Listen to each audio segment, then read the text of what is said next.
بسم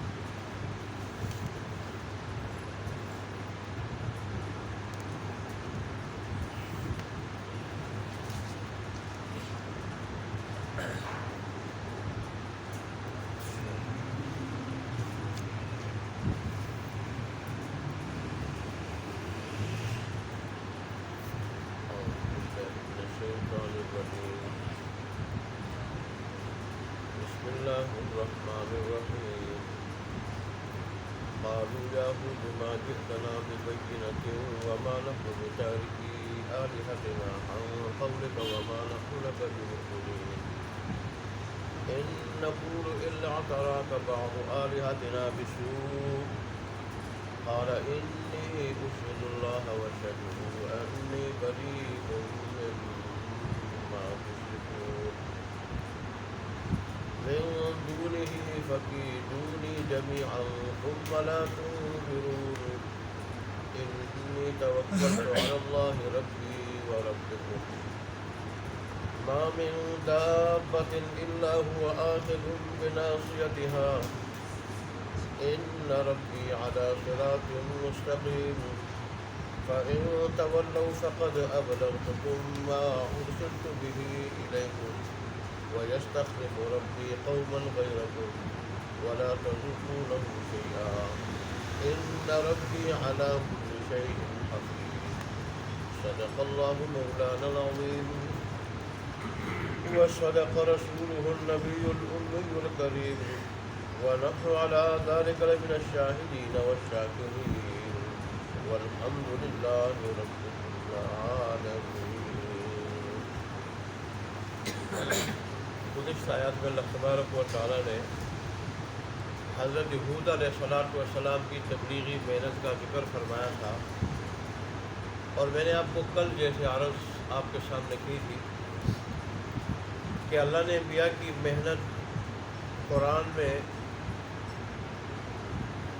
اس لیے ذکر فرمائی کہ ایک تو اللہ تبارک و تعالیٰ کی وحدانیت کی اہمیت لوگوں کو معلوم ہو جائے کہ اللہ تبارک و تعالیٰ کی وحدانیت عقائد میں سب سے زیادہ بنیادی اور اہم عقیدہ ہے، اور اللہ کا جو بھی نبی آیا ہے اس نے سب سے پہلے اللہ کی وحدانیت کا درس دیا۔ اللہ تبارک و تعالیٰ بندے کے عمل میں، عبادت میں، بندے کی طرف سے عبادت میں ذرہ برابر بھی شرک گوارا نہیں کرتا۔ اور دوسرا، دین پہ چلنے اوروں کو چلانے والوں کو تسلی ہو جائے کہ جو آدمی بھی دین پہ چلتا ہے، اوروں کو چلاتا ہے، یہ راستہ ایسا ہے، یہ لائن ایسی ہے، میدان ایسا ہے، اس میں مشکلات آتی ہیں، مصیبتیں آتی ہیں، انبیاء پہ آئیں، حالانکہ اللہ کا نبی کتنا بڑا مقرب ہوتا ہے، اور مقرب ہستی ہوا کرتی ہے وہ، اور اس کی تقریر میں کتنا اثر ہوتا ہے، پھر اس کے پاس اللہ کا کلام ہوتا ہے، اللہ کے کلام میں کیا اثر ہوتا ہے، لیکن اس کے باوجود انبیاء نے اس میدان میں بڑی مصیبتیں جھیلی ہیں، بڑی مشکلات کا سامنا کرنا پڑا ہے، ان کو بڑی تکلیفیں اٹھائی ہیں۔ تو ظاہر غیر انبیاء غیر انبیاء ان کو بھی تو ظاہر مشکلات کا سامنا کرنا پڑے گا، تکلیفیں اٹھانی پڑے گی۔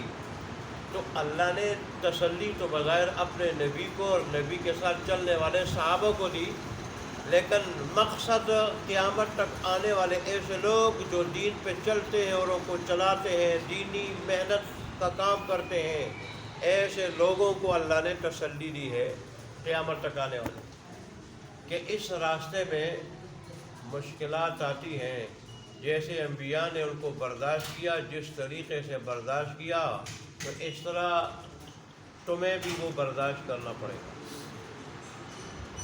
جیسے اللہ نے ہر بعد میں آنے والے نبی کے سامنے پہلے جو گزرا ہوا نبی تھا اس کے حالات، تبلیغی محنت کے سلسلے میں جن حالات کا سامنا کرنا پڑا، جن مشکلات کا سامنا کرنا پڑا، بعد والے نبی کے سامنے اس کا تذکرہ فرمایا کہ اس کو یہ تسلی مل جائے کہ چلے سابقہ انبیاء نے بھی یہ برداشت کیا ہے، صرف میرے ساتھ یہ نہیں ہو رہا۔ انسان جب سمجھ جاتا ہے کہ یہ لین اس طرح ہے، پہلے سے اس کو معلوم ہو جائے کہ اس میں تکلیفیں اٹھانی پڑتی ہے، مصیبتیں اٹھانی پڑتی ہیں، وہ تیار ہو جاتا ہے کہ مصیبت آ جاتی ہے تو پھر اس کے لیے وہ زیادہ بے قرار نہیں ہوتا، بے چین نہیں ہوتا، پہلے سے اس کا ذہن بنا ہوتا ہے کہ یہ راستہ ایسا ہے، اس سے اللہ راضی ہوگا، اللہ مجھے درجہ دے گا، دنیا آخرت دونوں میں مجھے مقام دے گا اللہ تبارک و تعالی، تو پھر اس کے لیے وہ مصیبت نہیں رہتی، وہ راحت بن جاتی ہے۔ یہ اللہ تبارک و تعالیٰ کی رحیمیت کی وجہ سے، کریمیت کی وجہ سے اس نے ایسا کیا۔ حالانکہ ہم جو دنیا میں آئے ہیں اللہ تبارک و تعالیٰ کے دین پہ چلنے اور ان کو چلانے کے لیے، دینی محنت کے لیے آئے ہم دنیا میں۔ اللہ نے انسان کو جو خلیفہ اپنا نائب بنایا، فرشتے اس کے لیے تیار تھے اور ان کو کھانے پینے کی بھی ضرورت نہیں تھی، کھانے پینے کی خواہش کی کوئی ان کو ضرورت نہیں تھی، اس کے لیے تیار تھے۔ اللہ نے اس کو نائب اور خلیفہ بنایا تو کس چیز میں بنایا کہ یہ برائیوں کا خاتمہ کرے، اچھائیوں کو عام کر دے، ظلم کا خاتمہ کر دے، عدل کو عام کر دے۔ اس لیے اللہ تبارک و تعالیٰ نے اس کو خلیفہ بنایا، یہ اسی لیے آیا ہے۔ لیکن اللہ تبارک و تعالیٰ پھر بھی اس کو مختلف طریقوں سے مختلف حالات سے، واقعات سے تسلی دے رہے، میرے بندے اگر اس لائن میں تجھے مصیبتیں آ جائے تو کوئی بات نہیں، میری رضا کے لیے جھیلو، تجھ سے پہلے جتنے بھی نیک گزرے ہیں اور میرے نزدیک بڑے لاڈلے تھے، محبوب تھے، اور ایسے محبوب تھے کہ اگر ان کو کوئی ستاتا تو پھر میں ان کو صفِ ہستی سے مٹاتا، اتنے محبوب تھے، لیکن انہوں نے بھی سختیاں اور مصیبتیں برداشت کی۔ تو اس لیے اللہ نے ان انبیاء کے واقعات ذکر کیے، اور تاکہ صبر کے سارے اصول ہمارے ذہن میں آ جائے، صبر کے سارے اصول ہمارے ذہن میں آ جائے۔ اللہ تبارک و تعالیٰ ہمارے ذہن میں بٹھا دے۔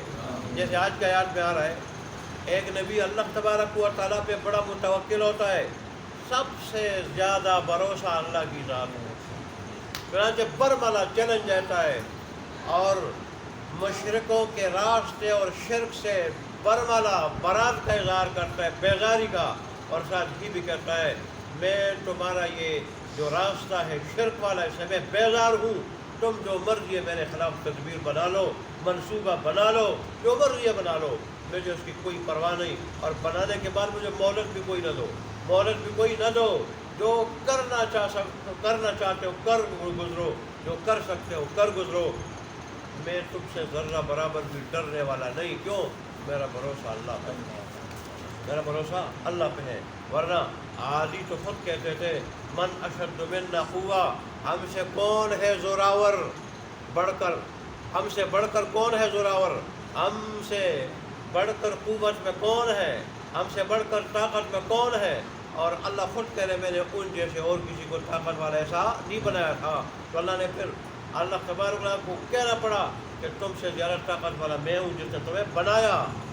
ایسے زوراور، طاقت والے، متکبر، مغروروں کو ساری قوم ایک طرف ہے، اور نبی ان کے خلاف کھڑا ہو کے دوسری طرف ہے اور کہتا ہے میں تمہارے راستے سے بیزار ہوں، میرے خلاف جو منصوبہ بنانا چاہتے ہو بنا لو، مجھے اس کی ذرہ برابر پرواہ نہیں، مجھے اللہ پہ بھروسہ ہے۔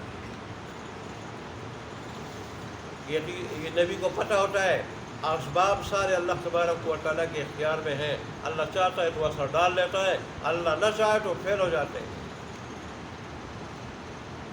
تو بہرحال اللہ ہمیں یہ اصول سمجھا رہا ہے کہ صبر کے ساتھ یقین بھی ہو، صبر کے ساتھ یقین بھی ہو، صبر کے ساتھ اللہ کی ذات پر مکمل بھروسہ ہو، اور غیر کا خوف دل میں بالکل نہ ہو، بالکل نہ ہو، نہ کسی کی ملامت کی پرواہ ہو۔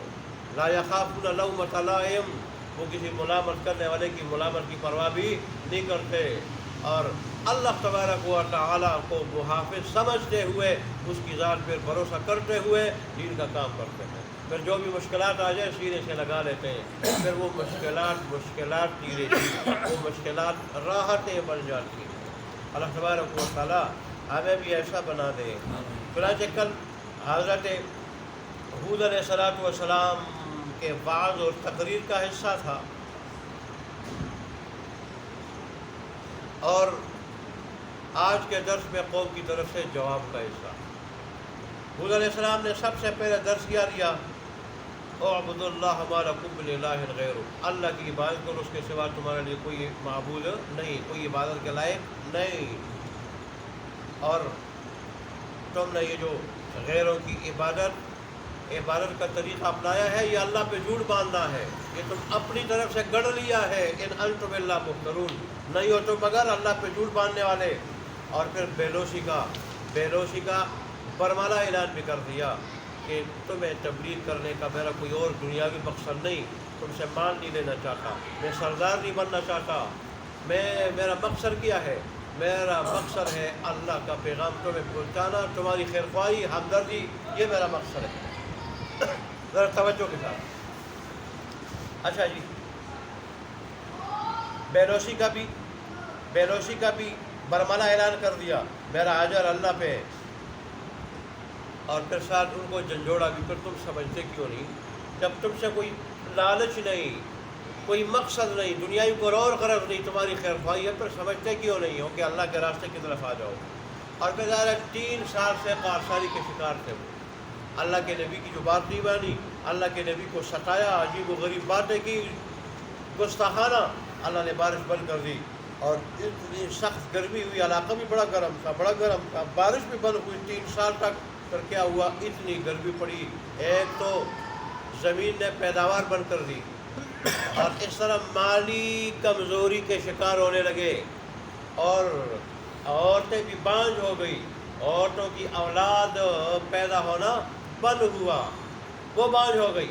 یہی تو انہوں نے کہا تھا، وَيَا قَوْمِ اسْتَغْفِرُوا رَبَّكُمْ، کل والی تقریر میں، میری قوم اللہ تبارک و تعالیٰ سے معافی مانگو، ثُمَّ تُوبُوا إِلَيْهِ، اور اس کے سامنے گڑ گڑا کر توبہ کر لو، تو پھر کیا ہو جائے گا؟ کفر شرک سے باز آ کے، کفر شرک سے باز آ کے، یُرْسِلِ السَّمَاءَ عَلَيْكُمْ مِدْرَارًا، اللہ تبارک و تعالیٰ تمہارے اوپر خوب بارش برسائے گا، موسلادھار بارش اللہ تبارک و تعالیٰ بھیج دے گا۔ وَيَزِدْكُمْ قُوَّةً، یہ قارساری دور ہو جائے گی، وَيَزِدْكُمْ قُوَّةً إِلَىٰ قُوَّتِكُمْ، اور تمہاری اس طاقت جو اللہ نے تمہیں پہلے دی تھی اب کمزور ہو رہی ہے، مالی بھی، نسلی بھی، افرادی بھی کمزور ہو رہی ہے، کہ آپ جو ہے نا بچے پیدا نہیں ہو رہے، اللہ اس قوت میں اضافہ کر دے گا، مال بھی بڑھ جائے گا اور اولاد بھی بڑھ جائے گی، لیکن اس کے لیے ضروری کیا ہے؟ ضروری ایمان لاؤ، شرک کو کے بعد آ جاؤ، اور پھر اللہ سے معافی مانگو، توبہ کرو، نیک اعمال میں لگ جاؤ، اور وَلَا تَتَوَلَّوْا مُجْرِمِينَ، مجرم بن کے روگردانی مت کرو۔ یہ انہوں نے وصیت فرمائی۔ آج قوم کی طرف کیا جواب ہے؟ قالوا یا ہود، کہا انہوں نے، ہود ما جئتنا ببینہ، تو نہیں لے کر آیا ہمارے پاس کوئی نشانی، واضح دلیل اپنی نبوت کی، حالانکہ نبی کا جو وجود ہوتا ہے وہ خود ایک معجزہ ہوتا ہے، نبی کی آواز خود معجزہ ہوتی ہے، نبی کا چہرہ ایسا نورانی چہرہ وہ خود معجزہ ہوا کرتا ہے، تو اس کے ہوتے ہوئے کوئی اور معجزہ کی ضرورت نہیں۔ جیسے مسلم کی روایت میں آیا ہے، رسول اللہ نے فرمایا لوگ مجھ سے معجزہ مانگتے ہیں، اللہ نے ہر نبی کو کوئی نہ کوئی معجزہ دیا، ہر نبی کو، جس کو دیکھ کے لوگ ایمان لائے۔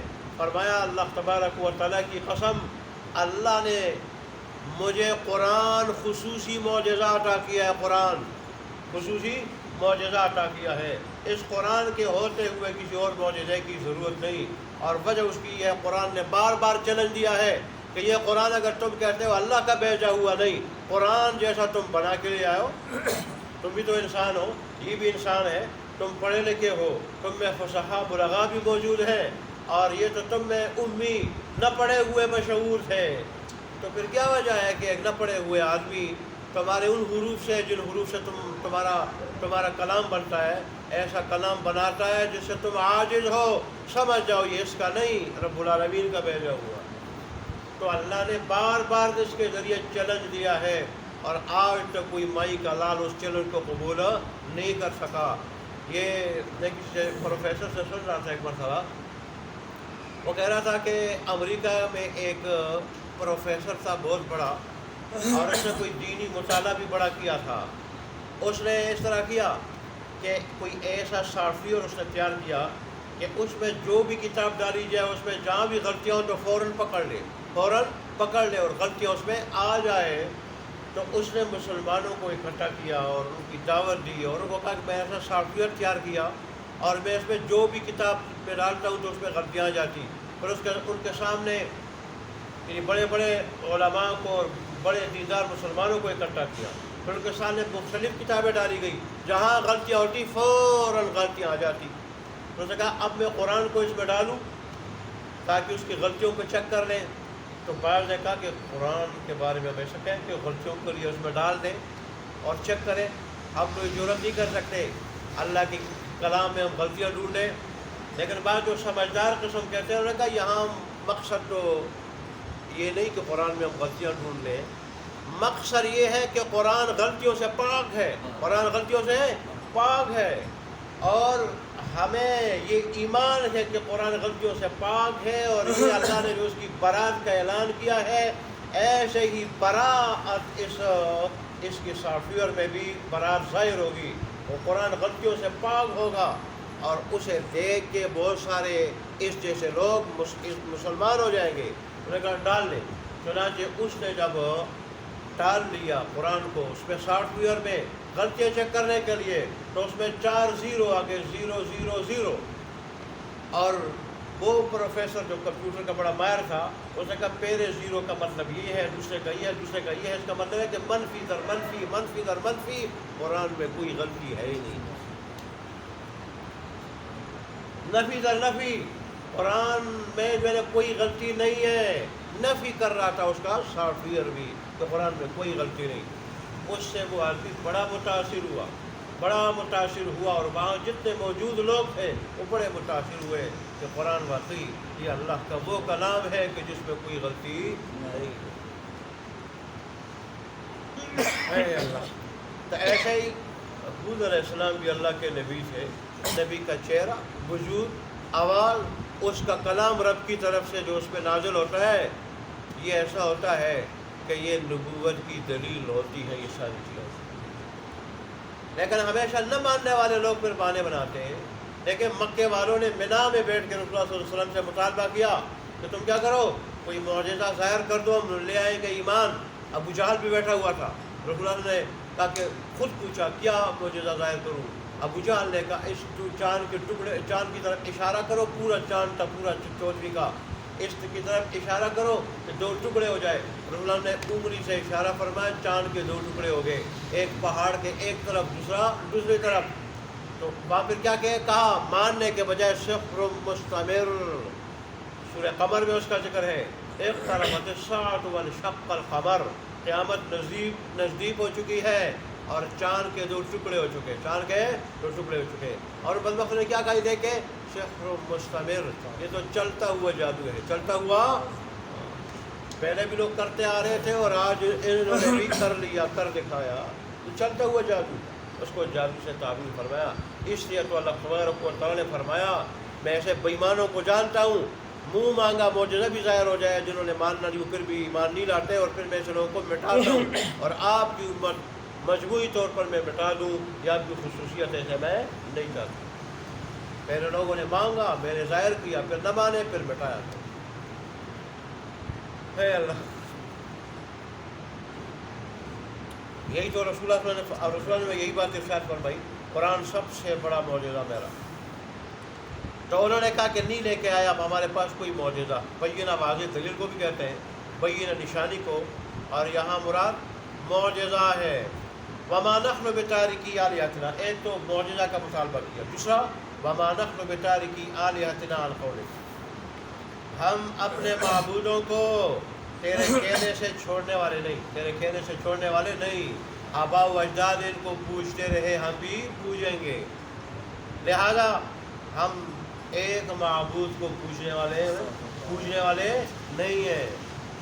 وما نحن لک بمؤمنین، اور دوسرا ہم تیری بات کی تصدیق کرنے والے نہیں ہیں، ہم تیرے اوپر ایمان لانے والے نہیں ہیں، بلکہ ہم آپ کی باتیں تو ہمارے نزدیک جو ہے کیا ہے، بےہودہ ہے، نعوذ باللہ، یہ جو بیکی بکی باتیں کر رہے ہو یہ اس وجہ سے کر رہے ہو کہ ہمارے معبودوں کی جو برائی بیان کرتے تھے، باز نہیں آتے تھے، ان معبودوں نے تمہیں حواس باختہ کر دیا ہے، حواس باختہ کر دیا ہے، یا ان میں سے کسی نے تیرے اوپر سایہ کر دیا، سایہ، اس سایہ کا اثر ہے کہ عجیب و عجیب غریب باتیں کرتے ہو۔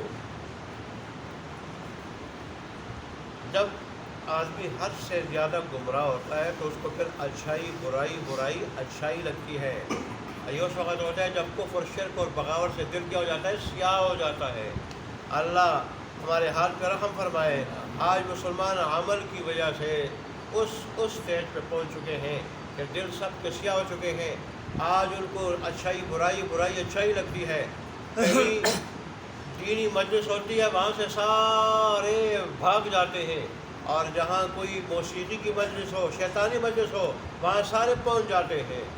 تو اور ظاہر ہے نیکی کی طرف آتا نہیں کوئی، نہ نماز کی طرف آتا ہے نہ کوئی اور نیکی کی طرف، یہ اسی کا اثر ہے۔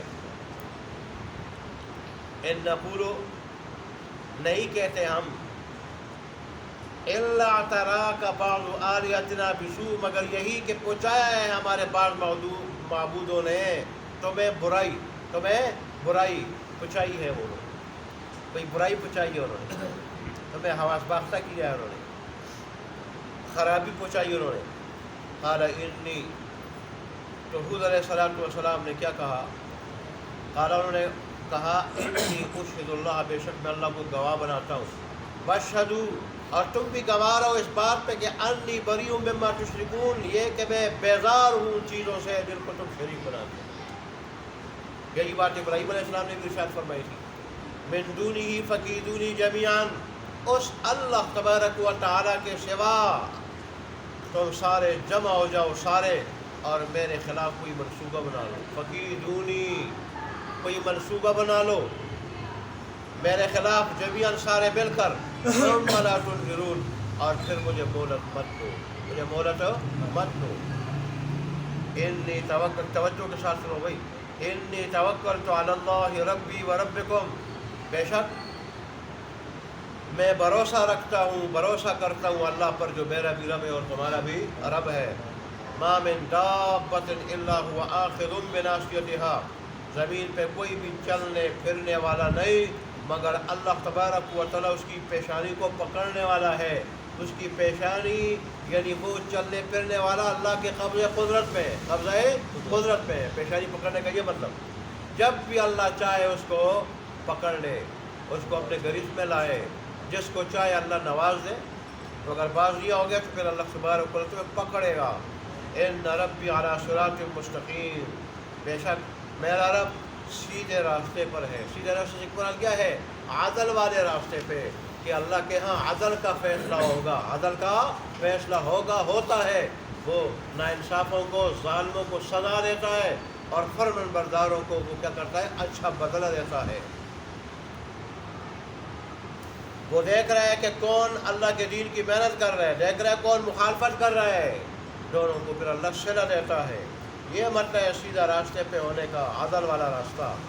فَإِن تَوَلَّوْا، بس اگر تم روگردانی کرو گے، بات نہیں مانو گے، فَقَدْ أَبْلَغْتُكُم مَّا أُرْسِلْتُ بِهِ إِلَيْكُمْ، تو بے شک میں وہ پیغام اللہ کا پہنچا چکا ہوں جو اللہ تبارک و تعالیٰ نے مجھے دے کر تمہاری طرف بھیجا تھا، ٹھیک ہے، جو مجھے دے کر بھیجا گیا تھا تمہاری طرف۔ وَيَسْتَخْلِفُ رَبِّي قَوْمًا غَيْرَكُمْ، اور اللہ تمہارا محتاج نہیں، اللہ اگر چاہے گا قائم مقام بنا دے گا میرا رب تمہارا کسی اور قوم کو، تمہارا کسی اور قوم کو، تمہارے علاوہ اللہ تبارک و تعالیٰ کسی اور قوم کو مقام بنا دے گا، جانشین بنا دے گا۔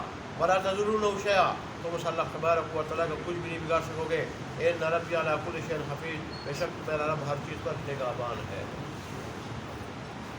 الحمدللہ رب العالمین والصلاۃ والسلام علی رسولہ محمد وعلی آلہ وصحبہ اجمعین۔ ربنا ظلمنا انفسنا وان لم تغفر لنا وترحمنا لنكونن من الخاسرين۔ ربنا اتنا في الدنيا حسنة وفي الآخرة حسنة وقنا عذاب النار۔ اللهم انك عفو كريم تحب العفو فاعف عنا مولانا۔ اللهم انا نعوذ بك من فتنة المحيا والممات۔ اللهم انصر الاسلام والمسلمين، اللهم اعز الاسلام والمسلمين، اللهم انصر من نصر دين محمد صلى الله عليه وسلم واجعلنا منهم، اللهم اخذل من خذل دين محمد صلى الله عليه وسلم ولا تجعلنا منهم۔ اللہ تبارک و تعالیٰ ہمارے اور سنانا اپنی بارگاہ میں قبول منظور فرما، اور اس میں جو اجر و ثوابات فضل فرمائے ہیں وہ ہمیں نصیب فرما۔ اللہ تبارک و تعالیٰ اب سے لے کے مرتے دم تک ہمیشہ ہمیشہ کے لیے ہمیں اپنے دین کی باتیں سننے اور سنانے کی، اور پھر 100% اخلاق کے ساتھ 100% پر مکمل عمل کرنے کی توفیق عطا فرما۔ ہمارے کو اس مجلس کو ہماری نجات کا ذریعہ بنا دے، ایسی نجات کو اس کے بعد پھر کبھی پکڑ نہ ہو۔ اللہ تبارک و تعالیٰ جتنے بھی بیمار ہیں تمام بیماروں کو شفاء کامل عاجلہ مستقر عطا فرما۔ اللہ تبارک و تعالیٰ جو پریشان آ رہے کی پریشانیوں کو دور فرما، جو مقروض ان کو قرض سے نجات دے دے۔ خصوصاً 10 والے ساتھیوں میں سے کے متعلقین میں سے کوئی بیمار ہے، کوئی پریشان حال ہے، کوئی مقروض ہے تو ان کو ان مصیبتوں سے نجات دے دے۔ میرے گھر والوں کی بھابھی بیمار ہے، ان کی صحت کے لیے دعا فرمائے۔ اللہ تبارک و تعالیٰ میرے گھر والوں کی بھابھی کو شفاء کامل عاجلہ مستمر عطا فرما، ان کی بیماری کی جڑ کاٹ دے۔ تمام بیماروں کو شفاء کامل عاجلہ مستمر عطا فرما۔ ہمیں دنیا آخرت دونوں کی خوشیاں نصیب فرما، دونوں کی مصیبتوں سے بچا۔ آخرت کی خوشیاں ابتدائی سے نصیب فرما، آخرت کی مصیبتوں سے ابتدائی سے محفوظ فرما۔ ہم سے راضی ہو جا، ایسا راضی ہو جا کہ پھر کبھی ناراض نہ ہو۔